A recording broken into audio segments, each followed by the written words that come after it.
Resident Evil. Hora Cero. De Stefan y Daniel Perry. Capítulo 1.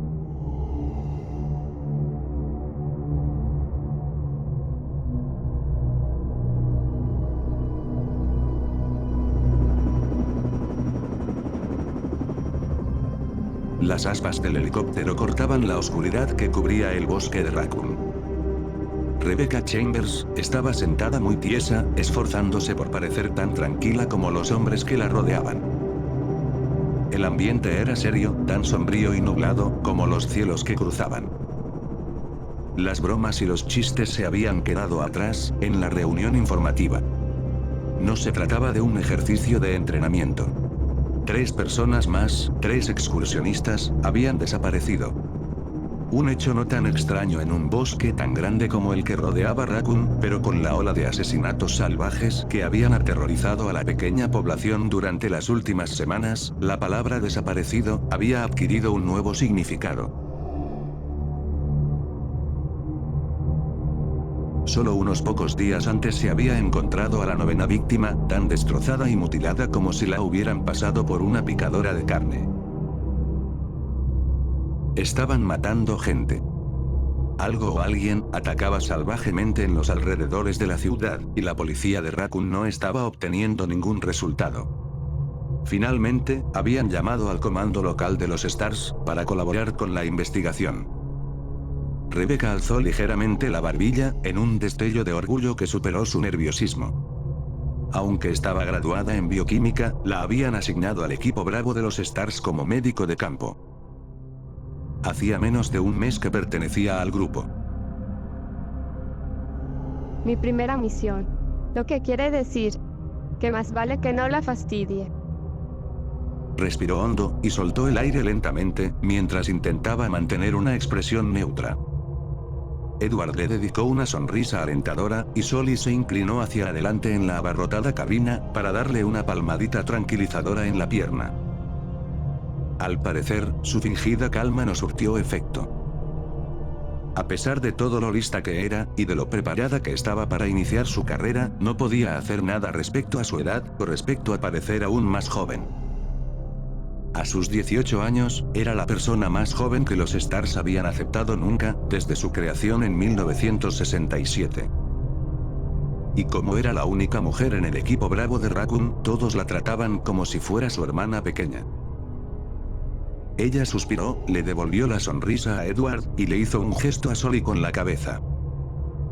No era tan terrible tener un puñado de tipos duros como hermanos mayores vigilándola, siempre y cuando entendieran que podía cuidar de sí misma cuando hiciera falta.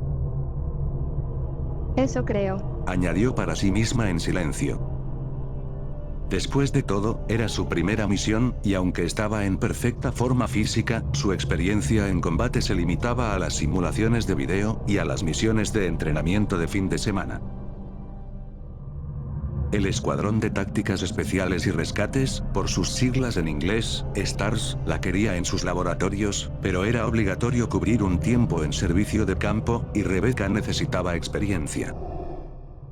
De todas formas, inspeccionarían los bosques en grupo. Si se encontraban con la gente, o con los animales que habían estado atacando a los habitantes de Raccoon, tendría quien le cubriera las espaldas.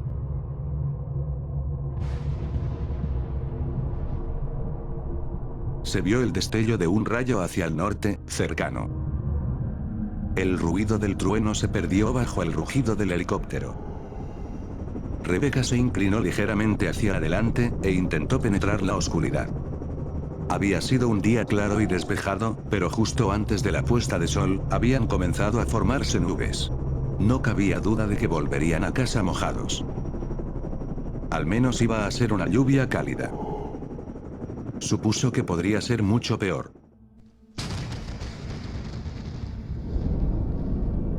Había estado tan concentrada pensando en la tormenta que se cernía sobre ellos, que durante un segundo, incluso mientras el helicóptero se inclinaba peligrosamente y caía, creyó que se trataba del ruido de un trueno. Desde la cabina, se fue alzando un terrible gemido agudo, y el suelo empezó a vibrar bajo sus botas. Captó el olor caliente del metal quemado y del ozono. ¿Un rayo?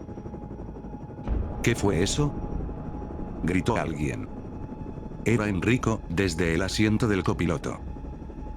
El motor ha fallado, Explicó a gritos el piloto, Kevin Dooley. Aterrizaje de emergencia. Rebecca se sujetó con fuerza a una barra de hierro de la estructura interna del helicóptero, y miró hacia sus compañeros para evitar la visión de los árboles, que subían rápidamente hacia ellos. Observó el gesto decidido y serio del mentón de Sully, los dientes apretados de Edward y la mirada de preocupación que intercambiaron Richard y Forrest. Mientras se sujetaban a los salientes de la estructura y los asideros de la vibrante pared. Delante de ellos, Enrico estaba gritando alguna cosa, algo que Rebecca no pudo descifrar por encima del sonido agonizante del motor. Cerró los ojos durante un instante, pensó en sus padres. Pero el viaje era demasiado violento como para poder pensar. Los golpes y los azotes de las ramas de los árboles sacudían el helicóptero con tal estruendo, que lo único que pudo hacer Rebecca fue no perder la esperanza. El helicóptero giró fuera de control, y se precipitó describiendo una espiral escalofriante, entre sacudidas y bandazos.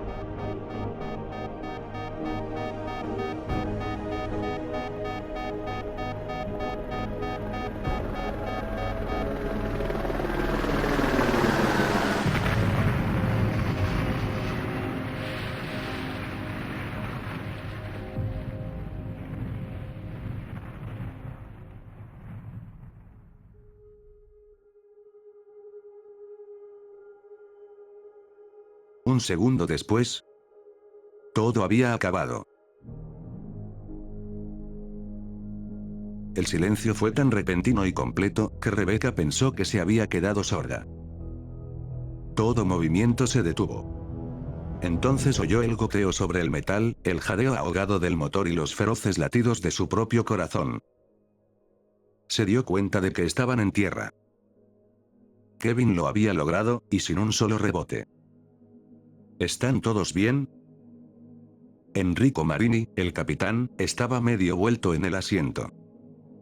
Rebecca unió su gesto inseguro al coro de afirmaciones. Bien hecho, Kevin, exclamó Forrest, y se alzó un nuevo coro. Rebecca estaba totalmente de acuerdo. ¿Funciona la radio?, preguntó Enrico al piloto, que estaba dando golpecitos a los controles y moviendo los interruptores. Parece que toda la parte eléctrica está frita, contestó Kevin. Debió de haber sido un rayo. No nos dio directamente, pero pasó lo suficientemente cerca. La valija tampoco funciona. ¿Se puede arreglar? Enrico formuló la pregunta para todos, pero miró a Richard, que era el oficial de comunicaciones. A su vez, Richard miró a Edward, que se encogió de hombros. Edward era el mecánico del equipo Bravo. Voy a echarle una ojeada, repuso Edward, pero si Kevin dice que el transmisor está quemado, es que seguramente lo está. El capitán asintió con un lento movimiento de cabeza, mientras se acariciaba el bigote con una mano, y consideraba qué opciones tenían. Pasados unos segundos, suspiró. Llamé cuando el rayo nos alcanzó, pero no sé si el mensaje salió, informó Enrico. Tienen nuestras últimas coordenadas. Si no informamos pronto, vendrán a buscarnos. Los que vendrían a buscarlos eran el equipo alfa de los Stars. Rebecca asintió con los demás, sin estar segura de si debía estar decepcionada o no. Su primera misión había acabado incluso antes de empezar. Enrico volvió a tocarse el bigote, atusándoselo en las comisuras de la boca con los dedos índice y pulgar. Todo el mundo afuera, ordenó. Veamos dónde estamos. Salieron uno a uno de la cabina. Rebecca se fue dando cuenta de la situación en la que se hallaban mientras se iban reuniendo en la oscuridad. Tenían muchísima suerte de estar vivos. Nos ha caído un rayo. Y mientras buscamos asesinos locos, ni más ni menos, pensó, sorprendiéndose. Incluso si la misión había concluido, sin duda había sido lo más emocionante que le había pasado nunca. El aire se notaba cálido y cargado de la inminente lluvia. las sombras eran profundas. Pequeños animales correteaban por el sotobosque. Se encendieron un par de linternas, y los haces de luz cortaron la oscuridad, mientras Enrico y Edward rodeaban el helicóptero, examinando los daños. Rebecca sacó su linterna de la mochila, aliviada de no haberla olvidado. ¿Cómo estás? Rebecca volteó, y vio a Ken Sullivan sonriéndole. Había sacado su arma, y el cañón de la 9 mm apuntaba hacia el nuboso cielo, recordándole tristemente cuál era la razón de su presencia allí. Ustedes realmente saben cómo hacer una entrada sonada, ¿no? Bromeó, devolviéndole la sonrisa. El hombre alto rió, y los blancos dientes resaltaron contra la oscuridad de su piel. La verdad es que siempre hago esto para los nuevos reclutas. Es un gasto en helicópteros, pero tenemos que mantener nuestra reputación. Rebecca estaba a punto de preguntar qué opinaría el jefe de policía de ese gasto. Era nueva en la zona, pero ya había oído decir que el jefe Brian Irons era famoso por su tacañería, cuando Enrico se unió a ellos, sacando su arma y alzando la voz para que todos pudieran oírlo. De acuerdo, chicos. Abrámonos en abanico e inspeccionemos los alrededores. Kevin, quédate en el helicóptero. El resto, no se separen demasiado, solo quiero que aseguren la zona. El equipo Alfa podría estar aquí en menos de una hora. No completó la frase. No dijo que también podría pasar mucho más tiempo, pero era innecesario. Al menos por el momento, estaban solos. Rebecca sacó la 9 mm de la funda, y comprobó cuidadosamente los cargadores y la recámara, como le habían enseñado, con el arma en posición vertical para evitar apuntar a alguien sin darse cuenta. Los otros se movían a ambos lados, comprobando sus armas y encendiendo las linternas. Rebecca respiró hondo y comenzó a andar en línea recta, enfocando el rayo de luz de la linterna hacia adelante.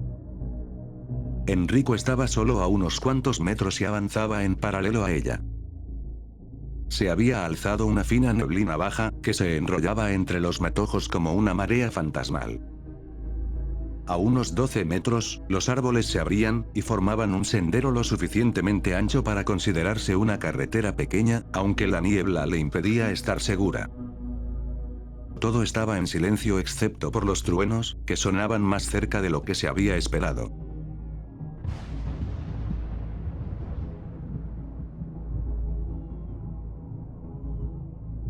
Tenían la tormenta casi encima. El haz de luz iluminó árboles, luego oscuridad y luego otra vez árboles, con un destello de lo que Mira, parecía. capitán.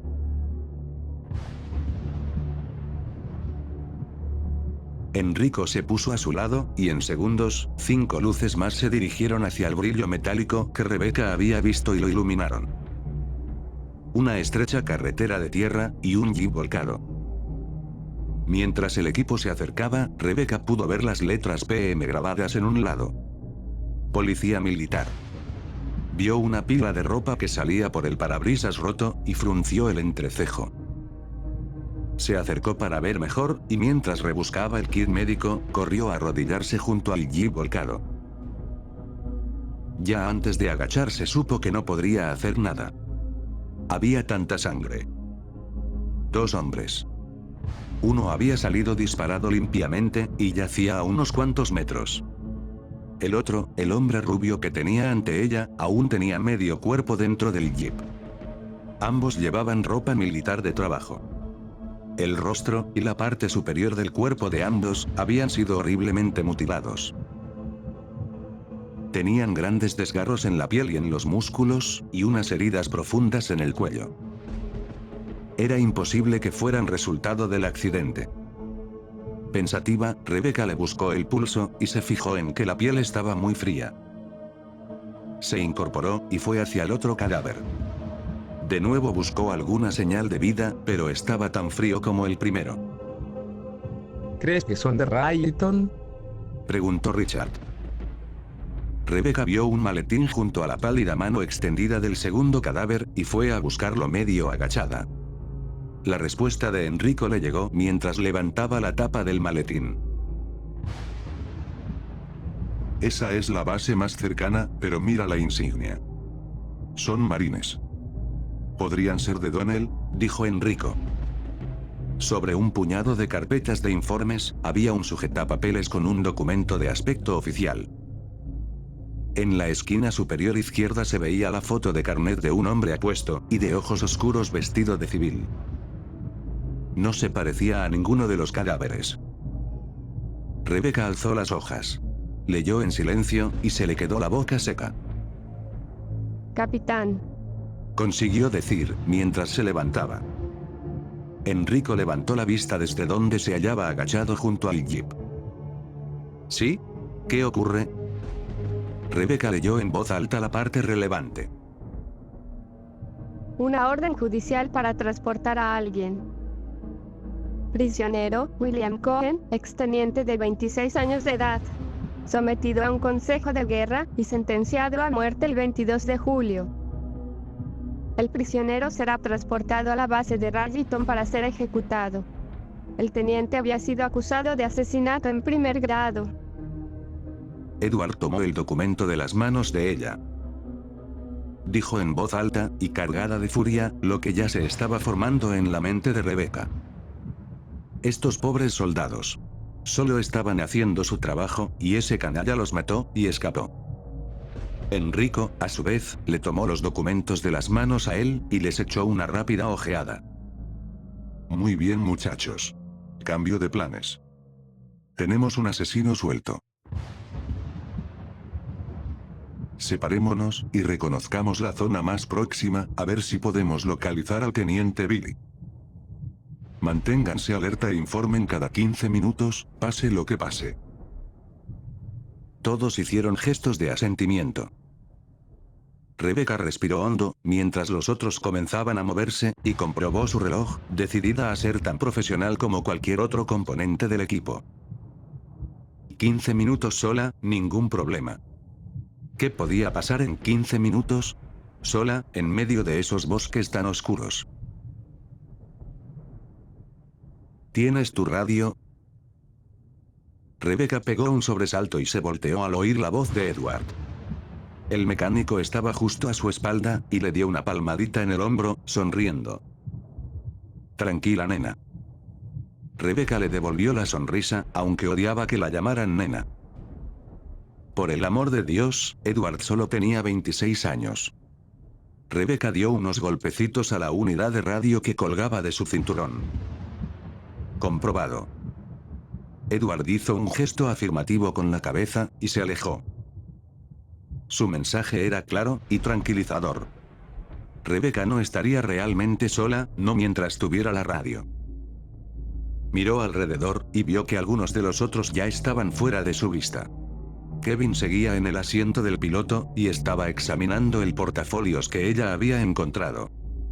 La vio, y le dedicó un saludo militar. Rebecca alzó el pulgar y cuadró los hombros, mientras volvía a desenfundar su arma, y se adentraba en la noche. En lo alto, retumbó un trueno.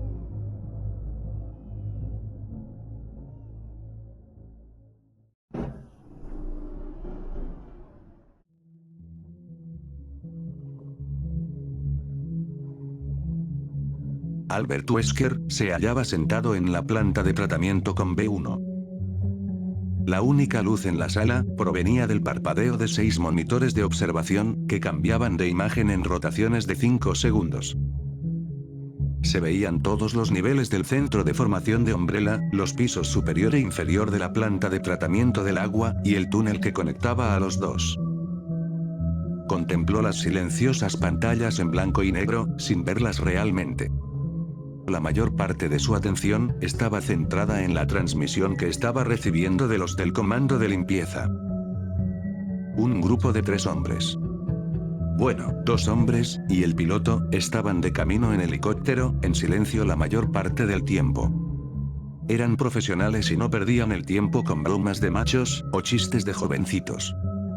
Lo que significaba que Wesker estaba oyendo un montón de estática. Ningún problema. El ruido blanco combinaba bien con los rostros inexpresivos de mirada fija que veía en los monitores, los cuerpos destrozados tirados por los rincones, los hombres que habían sido infectados, vagando sin rumbo por los corredores vacíos. Como en la mansión y los laboratorios Arklay, a unos cuantos kilómetros de allí, los campos privados de entrenamiento de White Umbrella y los centros conectados a ellos habían sido atacados por el virus.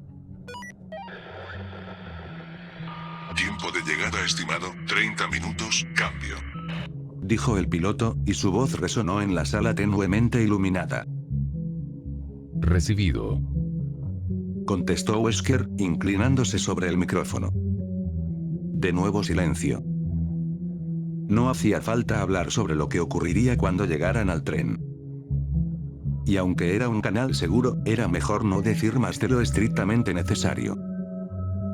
Umbrella se había cimentado en el secreto, una característica del gigante farmacéutico que, en los niveles superiores de gestión, todos seguían respetando.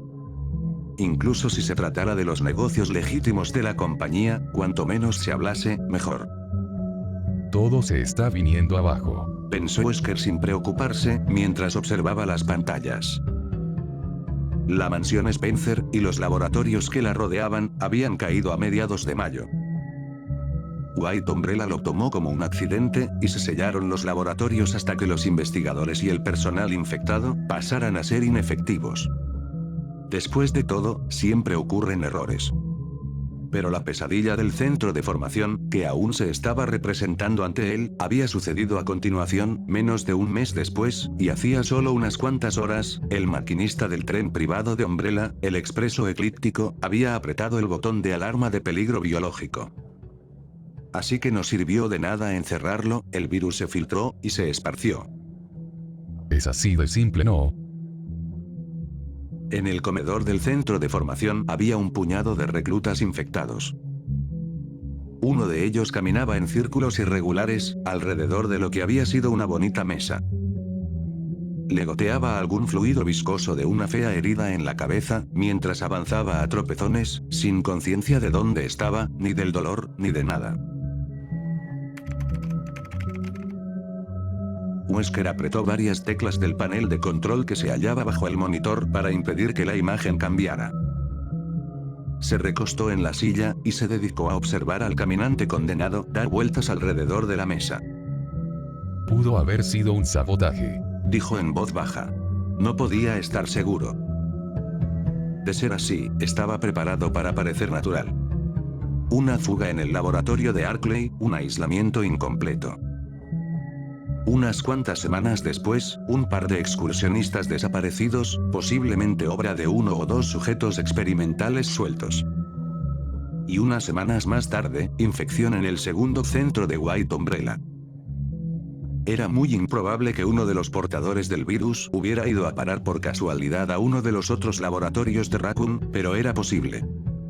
Excepto que en ese momento tenía que pensar también en el tren. Y eso no parecía un accidente. Daba la sensación de estar planeado. Mierda, pude haberlo hecho yo mismo, si se me hubiera ocurrido. Desde hacía algún tiempo había estado buscando la forma de salir de todo esto, cansado de trabajar para gente que era claramente inferior a él, y plenamente consciente de que pasar demasiado tiempo en la nómina de White Umbrella no era muy aconsejable para la salud.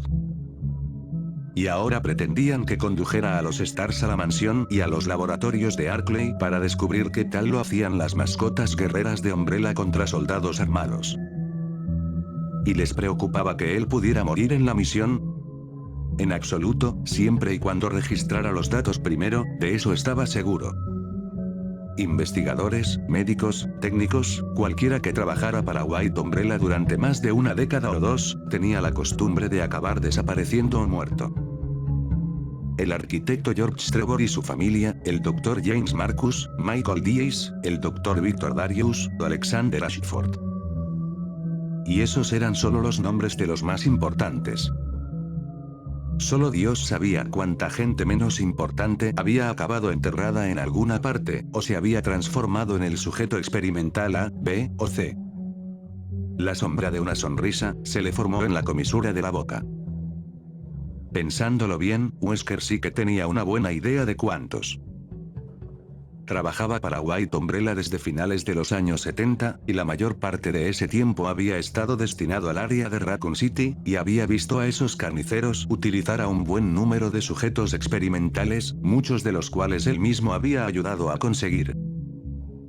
Tendría que haber dejado Umbrella hacía ya tiempo, y si lograba conseguir los datos que querían los peces gordos, quizá hasta podría lanzarse a una pequeña escaramuza de buen regateo, un regalo de despedida para financiar su jubilación. White Umbrella no era el único grupo interesado en la investigación de armas biológicas. Pero primero, una buena limpieza al tren, y a este lugar. Pensó, contemplando cómo el soldado con la herida en la cabeza, se tropezaba con una silla, e iba a dar contra el suelo. El centro de formación estaba conectado con la planta privada de tratamiento del agua, por un túnel subterráneo. Se tendría que despejar todo. Pasaron unos segundos, y el soldado que se veía en la pantalla consiguió ponerse en pie, y siguió su paseo a ninguna parte. Parecía tener un tenedor clavado en el hombro derecho, un recuerdo de la caída. El soldado, naturalmente, no lo notó. Se trataba de una enfermedad encantadora. Sin duda se habrían dado el mismo tipo de escenas en los laboratorios Arkley. De eso Wesker estaba convencido. Las últimas llamadas desesperadas desde el laboratorio en cuarentena, habían mostrado un retrato muy vívido de la gran efectividad del virus T. Eso también se tendría que limpiar. Pero no hasta que hubiera llevado allí a los Stars para un pequeño ejercicio de entrenamiento. Iba a ser un encuentro interesante. Los Stars eran buenos. Él personalmente había elegido a la mitad de ellos, pero nunca se habían enfrentado a nada parecido al virus T. El soldado agonizante de la pantalla era un ejemplo perfecto, cargado del virus recombinante, seguía recorriendo el comedor, incansable, lenta y estúpidamente. No sentía ningún dolor, y atacaría sin dudarlo a cualquiera, o cualquier cosa que se cruzara en su camino, con el virus buscando constantemente nuevos portadores a los que infectar. Aunque el vertido original supuestamente había contaminado el aire, pasado ese tiempo, el virus solo se contagiaba a través de los fluidos corporales. Por la sangre, o por un mordisco. El soldado tan solo era un hombre, a fin de cuentas. El virus T atacaba a todo tipo de tejido vivo, y había otros animales, para ver en acción, incluyendo desde creaciones de laboratorio a la fauna local. Enrico debería de tener ya al equipo Bravo en acción, buscando a los excursionistas desaparecidos, pero no era muy probable que no encontraran nada allí donde había planeado buscar. Muy pronto, Wesker se encargaría de organizar una excursión de los dos equipos a la desierta mansión Spencer. Entonces borraría todas las pruebas, iniciaría su nueva y rica vida, y mandaría al infierno a White Umbrella, al infierno su vida de agente doble, jugando con las vidas de hombres y mujeres que no le importaban en absoluto. El hombre agonizante de la pantalla volvió a caerse, consiguió levantarse con esfuerzo, y continuó dando vueltas. Vamos por la medalla de oro, muchacho. Dijo Wesker, y soltó una risita que resonó en el oscuro vacío.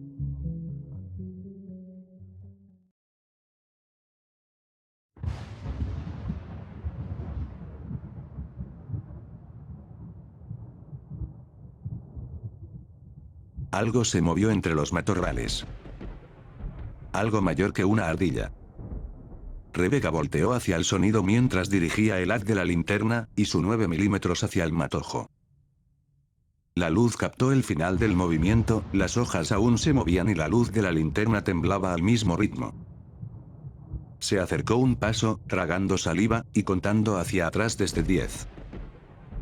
Fuera lo que fuera, se había ido. Un mapache, seguramente. O quizá el perro de alguien que se ha escapado. Miró el reloj, convencida de que debía de ser la hora de regresar, pero vio que únicamente había estado sola durante poco más de 5 minutos. No había visto o oído nada desde que se alejó del helicóptero. Era como si todos los demás hubieran desaparecido de la faz de la Tierra. ¿O he desaparecido yo?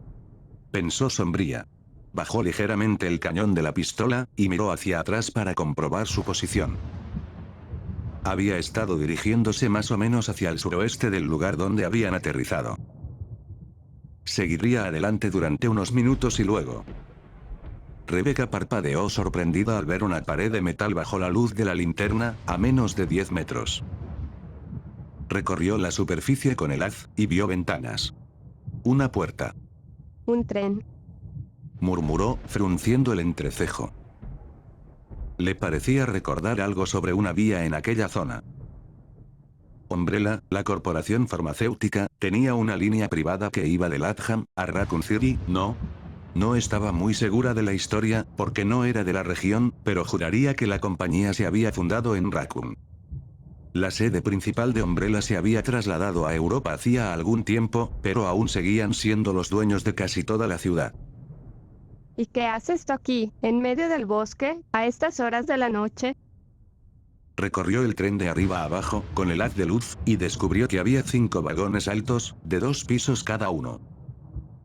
Justo bajo el techo del vagón que tenía delante vio escrito, Expreso Eclíptico. Había unas cuantas bombillas encendidas, pero eran muy tenues, con una luz casi incapaz de atravesar las ventanas, y de estas, varias estaban rotas. Le pareció ver la silueta de una persona junto a una de las que permanecían intactas, pero no se movía. Quizá estuviera durmiendo. ¿O estaba herida? ¿O muerta? Tal vez esta cosa se detuvo porque Billy Cohen encontró la manera de llegar a las vías. Vaya idea. En ese mismo momento podía encontrarse dentro, con rehenes. Había llegado la hora de pedir refuerzos. Movió la mano hacia la radio, pero se detuvo. O quizá el tren se averió hace un par de semanas, y todavía sigue aquí, y todo lo que encontrarás dentro será una colonia de marmotas. ¿Se burlarían los del equipo de eso? No se mostrarían muy amables, pero ella tendría que aguantar que le tomaran el pelo durante semanas, o incluso meses, por pedir refuerzos para entrar en un tren vacío. Volvió a mirar el reloj, y vio que habían pasado 2 minutos desde la última vez. De repente, sintió que una gota de un líquido frío le caía en la nariz, y después otra en el brazo. Luego oyó el repique suave y musical de cientos de gotas que caían sobre las hojas y la tierra, y finalmente de miles, cuando la tormenta por fin se desencadenó. La lluvia decidió por ella. Echaría un vistazo rápido al interior del tren antes de regresar, solo para asegurarse de que todo estaba como debería estar. Si Billy no rondaba por ahí, al menos podría informar de el tren parecía estar despejado. Pero si él estaba allí, Te las verás conmigo. murmuró, y sus palabras se perdieron en el estruendo de la tormenta, que fue arreciando mientras ella avanzaba hacia el tren.